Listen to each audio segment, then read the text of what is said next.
ইনকলাব মঞ্চের মুখপাত্র ওসমান হাদির লাশ সিঙ্গাপুর থেকে বাংলাদেশ এয়ারলাইন্সের মাধ্যমে ঢাকা আন্তর্জাতিক বিমানবন্দরে সন্ধ্যা ৭টা নাগাদ পৌঁছে যাবে এবং তার লাশ ঢাকা এয়ারপোর্ট থেকে ঢাকা ইউনিভার্সিটি কেন্দ্রীয় জামে মসজিদে নিয়ে আসা হবে আগামীকাল শনিবার বাদ জুমা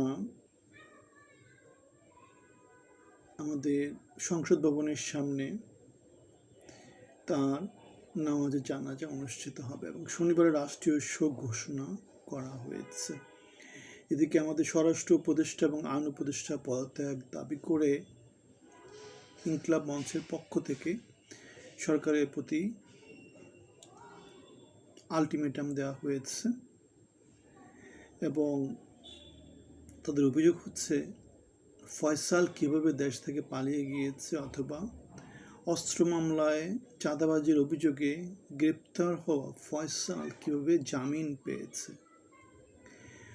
তাহলে আমাদের বাংলাদেশের কিছু আইনজীবী, বড় দলগুলোর কিছু আইনজীবী, আসিফ নজরুল সেটাই বলেছে যে তাদের প্রভাব খাটিয়ে জামিনের ব্যবস্থা করে দিয়েছে এবং জামিনে মুক্ত হয়ে ফয়সাল ইনকলাব মঞ্চের ওসমান হাদির সাথে নির্বাচনী প্রচারে অংশ নিয়েছে, কাছে ছিলাম, পরবর্তীতে সুযোগ বুঝে গুলি করে হত্যা করেছে।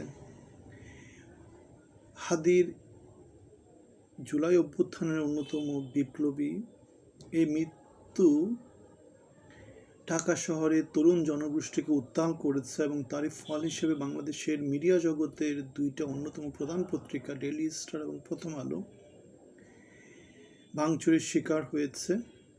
এখন প্রশ্ন হলো, আমাদের জুলাই বিপ্লব তো গত বছরের জুলাইতে হয়েছে, এখন ১.৫ বছর পরে এই সময়ে কেন হাদির উপর আক্রমণ করা হলো অথবা জুলাই অভ্যুত্থানে যে বড় বড় নেতা ছিল তাদেরকে আক্রমণের হুমকি দেওয়া হচ্ছে। এখন এখানে এটা মনে রাখতে হবে যে আমাদের সামনে নির্বাচনের তফসিল দেওয়া হয়েছে, নির্বাচনে সব দল অংশগ্রহণ করতে পারছে না, নির্বাচনে কোন দল ক্ষমতায় আসবে সেই ব্যাপারে নিশ্চয়তা নাই। আবার পৃথিবীর পরাশক্তি যারা আছে তারা বাংলাদেশের নির্বাচনে কাকে ক্ষমতায় চায় সেটাও ঠিক হয়নি। দেশি বিদেশি যেই গোয়েন্দা সংস্থাগুলো আছে তারা বাংলাদেশে তৎপর আছে। সুতরাং নির্বাচনী তফসিল, দলগুলার মনোভাব এবং দেশসমূহের স্বার্থ, এজেন্সি সমূহের কাজ কাম, এই সমস্ত জিনিসপত্রগুলো বা দীর্ঘমেয়াদী বাংলাদেশের উপর পরাশক্তিদের বা দলগুলোর যে প্রভাব সেগুলো হচ্ছে গিয়ে নির্বাচনের মধ্য দিয়ে নির্ধারিত হবে। সুতরাং নির্বাচনটা যদি সকল পক্ষের অন্তর্ভুক্তি না থাকে অথবা যাদেরকে নির্বাচনে জয়ী করলে ভূ রাজনীতিগতভাবে যারা শক্তিশালী তাদের স্বার্থ সংরক্ষিত হবে, এই জিনিসপত্রগুলো হয়তো বা পরাশক্তিগুলা আগে থেকে নিশ্চিত হতে চায় অথবা তাদের পছন্দের যে দলগুলো আছে সেগুলো হয়তো বা নির্বাচনে আসছে না, সুতরাং নির্বাচনকে বন্ডুল করার জন্য অনেক কিছু হতে পারে। অথবা যে এজেন্সিগুলো আছে সেই এজেন্সিগুলো বাংলাদেশকে উত্তাল করে দিয়ে তাদের যে এজেন্ডাগুলো আছে সেগুলো বাস্তবায়ন করতে চাইতে পারে। এখন ওসমান হাদিকে গুলি করা যে ফয়সাল, সেই ফয়সালের যেই অস্ত্র চালানো অথবা যেভাবে দেশ থেকে সে পালিয়ে গেল অথবা যেভাবে সে জামিনে মুক্ত হয়ে আসলো অথবা যে ছবিগুলো আমরা দেখতে পেয়েছি গত আওয়ামী লীগ সরকারের প্রভাবশালী লোকদের সাথে, সব আমাদেরকে যেটা বলে সে অনেক ইনফ্লুয়েন্সিয়াল লোকজনদের সাথে তার উঠা বসা ছিল এবং সেই ইনফ্লুয়েন্সিয়াল লোকজনের কথায় অথবা তাদের আঙ্গুলি হেলনে সে নানারকমভাবে অ্যাক্ট করেছে। এখন যেহেতু বাংলাদেশে নির্বাচনী ট্রেন চলা শুরু করেছিল এবং তার ২৪ ঘন্টা পার না হতেই ওসমান হাদি আততায়ীর গুলিতে আহত হয় এবং পরবর্তীতে সে মারা যায়, সুতরাং আমরা বলতেই পারি যে নির্বাচনকে ভণ্ডুল করার জন্য এই সমস্ত কাজগুলো হয়েছে। এখন নির্বাচনকে কারা ভণ্ডুল করতে চায়, কেন ভণ্ডুল করতে চায়? নির্বাচনে মাঠে এখন কারা কারা আছে? বিএনপি আছে, জামাত আছে, এনসিপি আছে, বাংলাদেশ আওয়ামী লীগ নির্বাচনে মাঠে না, কিন্তু নির্বাচনে তারা অংশগ্রহণ করতে চায়। জাতীয় পার্টি আছে, তারা নির্বাচনের মাঠে আছে। তবে ক্ষমতায় যারা যেতে চায় তাদের মধ্যে আছে জামাত, বিএনপি, বাংলাদেশ আওয়ামী লীগ। আর বাংলাদেশকে নিয়ে কাদের স্বার্থ সবচেয়ে বেশি বাংলাদেশে বর্তমানে? অবশ্যই সেটা ইন্ডিয়া। আমরা আমাদের নানা রাজনৈতিক দলের বক্তৃতা বিবৃতি থেকে আমরা সেটা দেখতে পাই। পাকিস্তানকে নিয়ে কেউ কোনো কথা বলে না, কারণ পাকিস্তান বাংলাদেশে অত বেশি সিরিয়াসলি ইনভলভ না যেমন করে ইন্ডিয়া ইনভলভ। সুতরাং জামাত, বিএনপি, বাংলাদেশ আওয়ামী লীগ এবং ইন্ডিয়া, এই চারটা শক্তি কার কি উদ্দেশ্য, সেই উদ্দেশ্যগুলোকে যদি আমরা এক করার চেষ্টা করি তাহলে আমাদের মোটামুটি একটা আইডিয়া হয়ে যাবে যে এখানে আসলে কি হচ্ছে। জামাত নির্বাচন করতে চায়, তবে তার আগে তারা গণভোটটা চায়। বিএনপি নির্বাচন করতে চায়। বাংলাদেশ আওয়ামী লীগকে নির্বাচনে রাখা হচ্ছে না, কিন্তু তারা নির্বাচনে থেকে বাইরে থাকতে চায় না, তারা নির্বাচন করতেই চায়। ইন্ডিয়া চায় তাদের যারা সমর্থন পায় বা যাদেরকে তারা তাদের নিজের মনে করে তাদেরকে তারা নির্বাচনে যাতে অংশগ্রহণ করে এবং তাদের স্বার্থ যাতে কেউ দেখে সেটা তারা চায়। এখন বিএনপি এবং জামাত আগে একসাথে ছিল, এখন বিএনপি এবং জামাতের মধ্যে লড়াই হচ্ছে কে ক্ষমতায় যাবে, কে কতটুকু বার্গেন নিয়ে কার থেকে কতদূর এগিয়ে যাবে, এই আলোচনাগুলো চলে আসছে। এখন বিএনপির সাথে বাংলাদেশ আওয়ামী লীগের সম্পর্কটা তো 17 বছরের যে সম্পর্ক, অথবা যেভাবে 1/11 পরবর্তী মামলা, জেল জুলুম, দেশের বাইরে পাঠিয়ে দেয়, এই সমস্তগুলো নিয়ে তাদের মধ্যে তিক্ততা আছে।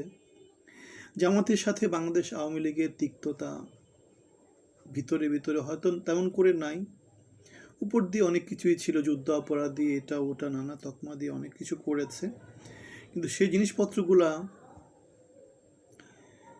উপরকার যে জিনিসপত্রগুলো সেগুলো হয়তো বা জামাতকে ক্ষুব্ধ করেছে, কিন্তু ভিতরের যে স্বার্থগত যে কে কাকে দেখে রাখবে, সেই দেখে রাখাটা মনে হয় অনেক আগে থেকে বিএনপি নেত্রী খালেদা জিয়া বলেছিল যে তারা আদর্শগতভাবে খুব কাছাকাছি। এবং ইন্ডিয়ার সাথে বিএনপি রিলেশনশিপটাকে খুব ভালো কিনা সেটা আমরা জানি না, কেননা 10টা অস্ত্র মামলা, অনুপ চেটিয়া, এটা ওটা মিলে, 7 সিস্টার্স মিলে বিএনপির সাথে ইন্ডিয়ার একটা দূরত্ব অনেক আগে থেকেই আছে।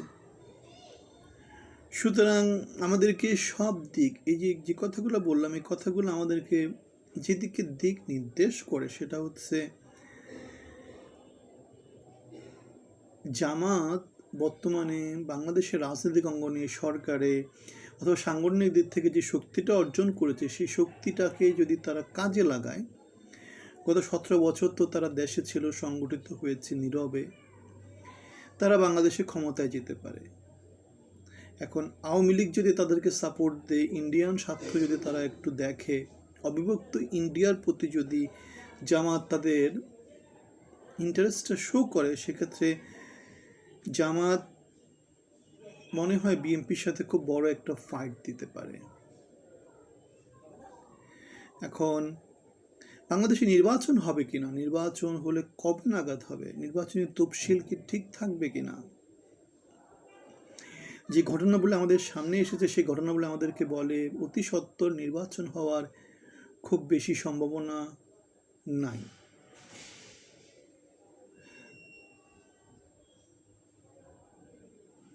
এখন দেখা যাক, তারেক রহমান 25 তারিখে বাংলাদেশে আসছে, তারেক রহমান বা বিএনপির পক্ষ থেকে নির্বাচন নিয়ে কী রকমের মনোভাব দেখানো হয়, সরকারের পক্ষ থেকে আইনশৃঙ্খলা পরিস্থিতি নিয়ে কী রকমের আপডেট দেয়া হয়। যেহেতু আমাদের ডক্টর মোহাম্মদ ইউনূসের একটা আগ্রহ ছিল যে বাংলাদেশের ইতিহাসের সেরা একটা নির্বাচন করবেন, এখন ইতিহাসের সেরা নির্বাচন, আইনশৃঙ্খলা পরিস্থিতির এই খারাপ, প্রার্থী 24 ঘন্টার মধ্যে গুলি খেয়ে মারা যাওয়া, অথবা উত্তাল যে রাজনৈতিক পরিস্থিতি, এইসবগুলা মিলে আমাদেরকে শান্তিপূর্ণ নির্বাচনের কোনো কথা আমাদেরকে বলে না। আর গত 17 মাস 18 মাস ধরে আমাদের ইউনূস সরকার যে সংস্কারের কথা বলেছে, রাজনৈতিক দলগুলা সংস্কারের জন্য তারা কিছুই করেনি, দলের মধ্যে পরিবর্তন আনতে পারেনি, মনোনয়নে পরিবর্তন আনতে পারেনি, গণভোটের মাধ্যমে সংস্কার প্রস্তাবগুলোর কোনো কিছুই পাশ করা হয়নি। সুতরাং 17 মাসে বাংলাদেশ কী অর্জন করলো, অথবা হাসিনা পরবর্তী যেই ইউনূস সরকার আসলো, যে বাংলাদেশ আমরা দেখতে পাচ্ছি, সে বাংলাদেশের পরিবর্তনটা কী আসলো, এটা নিয়ে আমরা অনেকবার অনেক কথা বলেছি, কন্টেন্টগুলো আমাদের চ্যানেলে আছে। সুতরাং বাংলাদেশের অর্জন এখন পর্যন্ত খুব বেশি কিছু নাই। অর্জন করতে হলে সেটা সমন্বিতভাবে অর্জন করতে হবে। রাজনৈতিক দলগুলোর মধ্যে পরিবর্তন আসতে হবে, ক্ষমতার স্ট্রাকচারের মধ্যে পরিবর্তন আসতে হবে, পলিটিক্যাল লিডারশিপের মধ্যে পরিবর্তন আসতে হবে, শিক্ষা, সামাজিক অবস্থা, আইনশৃঙ্খলা বাহিনী, আমাদের যেই প্রশাসনিক কাঠামো, এগুলো সবগুলোর মধ্যে পরিবর্তন আসতে হবে। যদি সেটা না আসে, তাহলে বাংলাদেশের আলটিমেটলি অর্জন কিছু হবে না। যেটা হবে, অন্ধকারের যে যাত্রাটা, সেটা শুধু লম্বা হবে। আপনাদের মতামত জানাবেন, ভালো থাকবেন।